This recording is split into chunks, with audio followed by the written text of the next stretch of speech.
How American media covered Donald Trump's stupid speech to the United Nations was really pathetic. And this fool is still going on and on and on. We're going to figure out, who turned my teleprompter off and the escalator stopped working. I'm like you're petulant little child.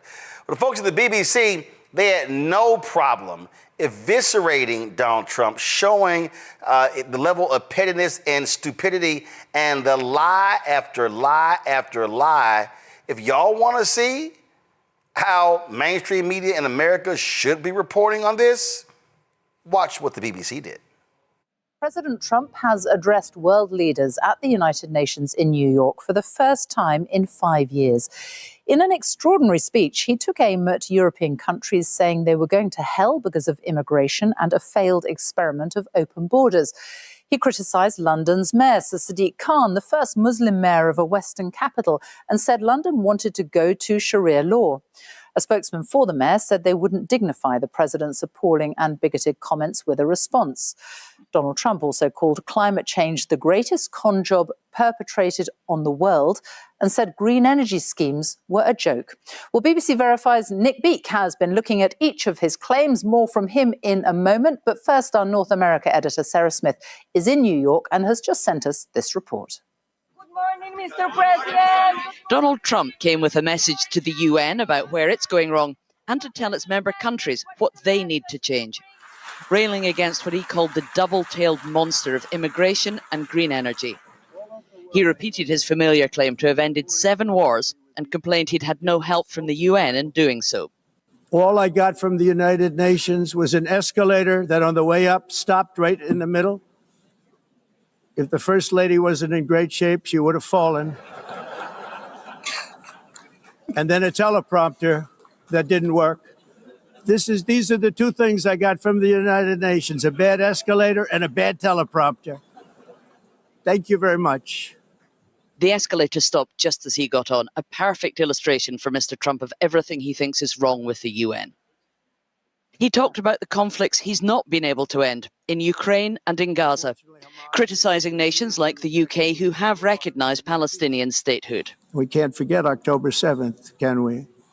Now, as if to encourage continued conflict, some of this body is seeking to unilaterally recognize a Palestinian state. The rewards would be too great for Hamas terrorists for their atrocities. This would be a reward for these horrible atrocities.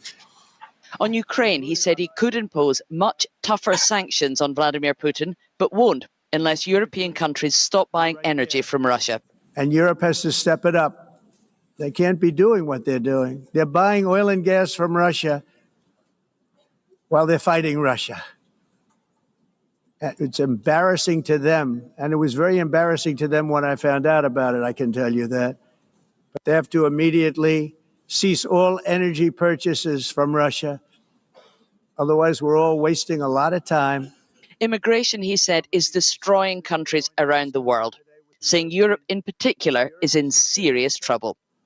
They've been invaded by a force of illegal aliens like nobody's ever seen before. Illegal aliens are pouring into Europe. Nobody's doing anything to change it, to get them out. It's not sustainable. He singled out Sadiq Khan, the mayor of London, for criticism. I look at London, where you have a terrible mayor, terrible mayor. And it's been so changed. Now they want to go to Sharia law. But you're in a different country. You can't do that. Mr. Khan has said he's not going to dignify these bigoted comments with a response. Would be too great. The other great threat facing the world, according to President Trump, is not climate change, but attempts to halt it with renewable energy. Global warming, he said, is a hoax. It's the greatest con job ever perpetrated on the world, in my opinion.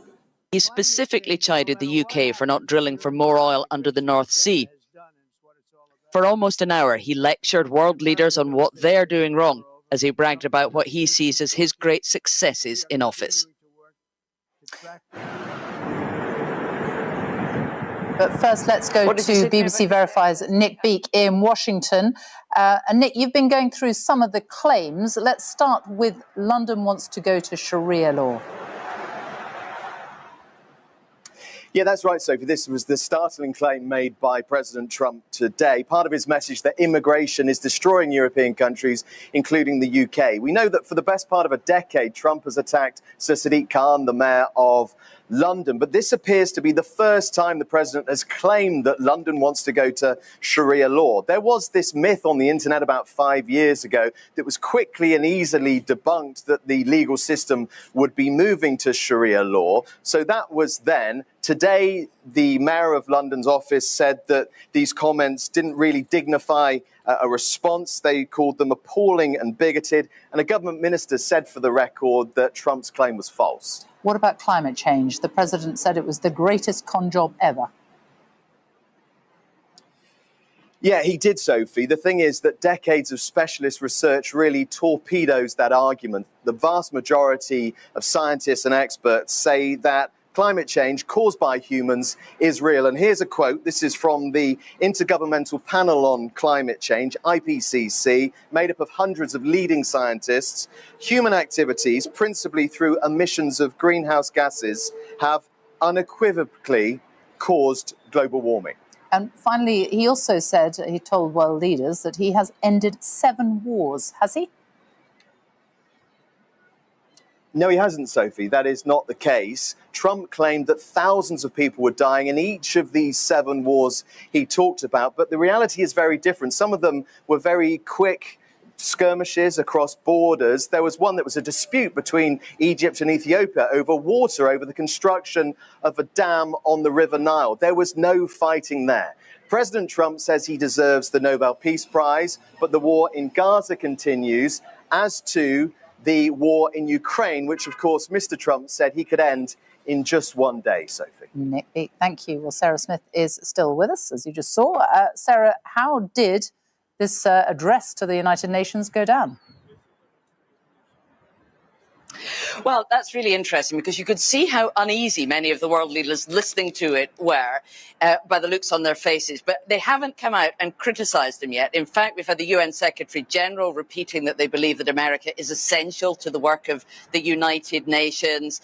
Ursula von der Leyen from the European Union, for instance, has said she agrees with Donald Trump about Europe's need to end its reliance on Russian oil. I mean, Donald Trump came here 7 years ago and bragged about his achievements in office, and the people listening to him actually laughed at him. It was a humiliating moment for him, but things have changed so much. Nobody dares do that now. So even as they listen to him lecture them on how they should be running their own countries with his fixations on climate change and on immigration, he was still applauded at the end of it because everybody knows they have to treat Donald Trump much more carefully now. Our North America editor, Sarah Smith in New York. Thank you. See, that's how you break down the lie after lie, Andrew. But unfortunately, national media here, including that lie factory, Fox News, they don't care. They love it. Yeah, I actually watch BBC more often than I watch local news because when they talk about the United States, it's no holds barred. And right now, they really are looking at us like we are a joke and that our leadership is laughable. And it's sad because although they believe that the United States is important because of historic reference, right now we have people in leadership that are all about their own self-interest, their own hatred for anything else that is not white male. Tell you right now, listen, they should have laughed at him because he looked like a buffoon standing up there insulting other countries. All right, folks. Hello, I'm Isaac Hayes III, founder and CEO of Fanbase, and I'm here with a very important message. We are at a turning point in the Black community where we must have equity in the apps we use that scale to billions of dollars. But this time, we own the infrastructure, we own the culture, and we shape the future. And Fanbase is the future. Fanbase combines the free functionality of Instagram, TikTok, and YouTube into an all-in-one platform built for the evolution of social media and monetization. With over 1.4 million users, that's real proof that we are shifting the conversation of tech ownership and equity for creators. So right now, I want you to go to startengine.com/fanbase and invest today. The minimum to invest is $399. That gets you 60 shares of stock in Fanbase at $665 a share. This marks a turning point in Black ownership of social media. If we don't take this opportunity to own social media right now, we will always be customers to our own creations. And that can't go on. So once again, go to startengine.com/fanbase and invest today. We must own the platforms where our voices live, our stories matter, and where our culture drives the world. Thank you.